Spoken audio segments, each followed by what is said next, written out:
সম্মানিত sir madam, আরও একটি সুখবর নিয়ে আসলাম। বেসরকারি শিক্ষা প্রতিষ্ঠানে এখন থেকে এনটিআরসি এর মাধ্যমে প্রধান শিক্ষক এবং সহকারী প্রধান শিক্ষক নিয়োগদান করা হবে। এই লক্ষ্যে গত 27শে জানুয়ারি একটি পরিপত্র জারি করেছে শিক্ষা মন্ত্রণালয় থেকে।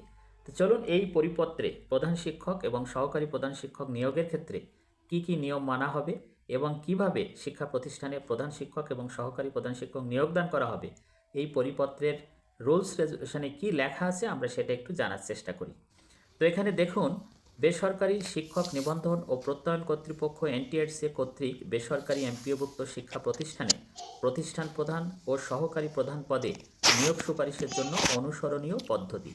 বেসরকারি শিক্ষক নিবন্ধন ও প্রত্যয়ন কর্তৃপক্ষ আইন 2005 সনের 1 নং আইনের ধারা 8 এর প্রদত্ত ক্ষমতা বলে সরকার কর্তৃক উক্ত আইনের ধারা 2 কয়ে বর্ণিত বেসরকারি শিক্ষা প্রতিষ্ঠান সমূহে প্রতিষ্ঠান প্রধান ও সহকারী প্রধান পদে নিয়োগ সুপারিশ প্রদানের দায়িত্ব বেসরকারি শিক্ষক নিবন্ধন ও প্রত্যয়ন কর্তৃপক্ষ এনটিআরসি এর নিকট অর্পণ করা হলো। অর্পিত এই কার্যক্রম সম্পাদনে নিম্ন বর্ণিত পদ্ধতি অনুসরণ করা হবে। সম্মানিত স্যার ম্যাডাম, যে যেখান থেকে আমাকে দেখছেন, আমার কথা শুনছেন, সবাইকে জানাই আন্তরিক শুভেচ্ছা এবং ভালোবাসা। অবশেষে বেসরকারি শিক্ষা প্রতিষ্ঠান, বিশেষ করে স্কুল এবং কলেজে যারা নিজের বাড়ি থেকে দূর দূরান্তে চাকরি করছেন তাদের জন্য কাঙ্ক্ষিত বদলির প্রজ্ঞাপন জারি হয়েছে। তো আমরা আজকে জানবো যে এখানে কি কি সুযোগ সুবিধা রেখেছে, কিভাবে এক প্রতিষ্ঠান থেকে অন্য প্রতিষ্ঠানে আমরা বদলি হতে পারবো। তো আর দেরি কেন, চলুন শুরু করা যাক।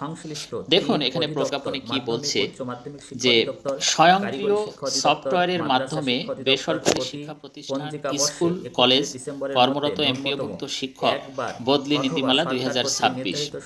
দেশের বিভিন্ন অঞ্চলে বেসরকারি শিক্ষা প্রতিষ্ঠান, স্কুল, কলেজ কর্মরত এমপিওভুক্ত শিক্ষক শিক্ষিকাগণের বদলি ব্যবস্থা থাকার প্রয়োজনীয়তা অনুভূত হয় একটি নীতিমালার আওতায় স্বয়ংক্রিয় সফটওয়্যারের মাধ্যমে বদলি কার্যক্রম বাস্তবায়ন উদ্দেশ্যে স্বয়ংক্রিয় সফটওয়্যারের মাধ্যমে বেসরকারি শিক্ষা প্রতিষ্ঠান, স্কুল, কলেজ কর্মরত এমপিওভুক্ত শিক্ষকদের জন্য নিম্নোক্ত বদলি নীতিমালা 2026 প্রণয়ন করা হলো।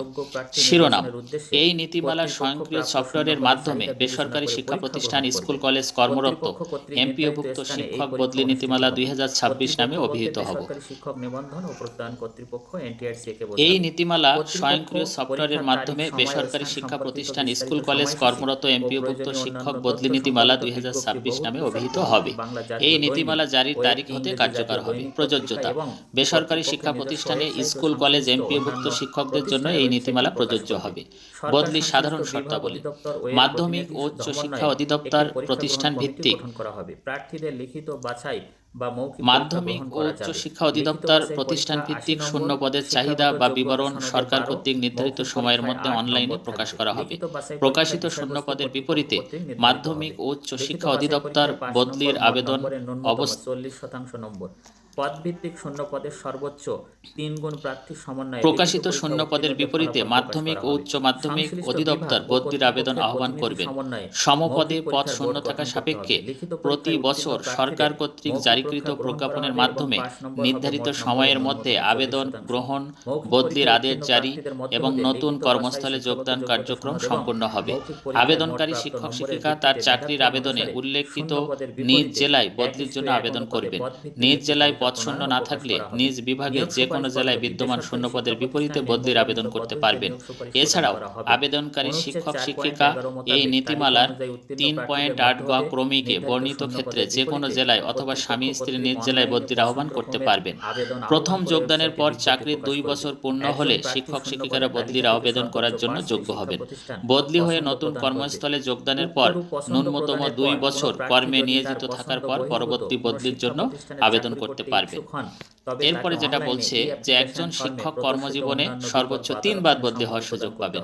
একটি শূন্য পদের জন্য একাধিক আবেদন পাওয়া গেলে নিম্নোক্ত অগ্রাধিকার ভিত্তিতে তাকে চয়েস করা হবে। এখানে প্রথমে দেখা হবে সে পুরুষ না নারী। প্রথমে নারী, এরপরে দূরত্ব, স্বামী বা স্ত্রীর কর্মস্থল, সরকারি, আধা সরকারি, স্বায়ত্তশাসিত এমপিওভুক্ত শিক্ষা প্রতিষ্ঠান। এরপরে হলো জ্যেষ্ঠতা। এই 4টা ক্যাটাগরিতে এখানে প্রার্থী নির্বাচন করা হবে।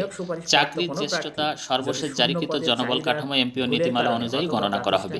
একটি পদের জন্য প্রতিযোগী সকল আবেদনকারীর কর্মস্থল একই উপজেলায় হলে তাদের বর্তমান কর্মস্থল যে উপজেলায় সেই উপজেলার কেন্দ্র হতে কাঙ্ক্ষিত উপজেলার কেন্দ্র এর দূরত্ব পরিমাণপূর্বক অগ্রাধিকার নির্ধারণ করা হবে।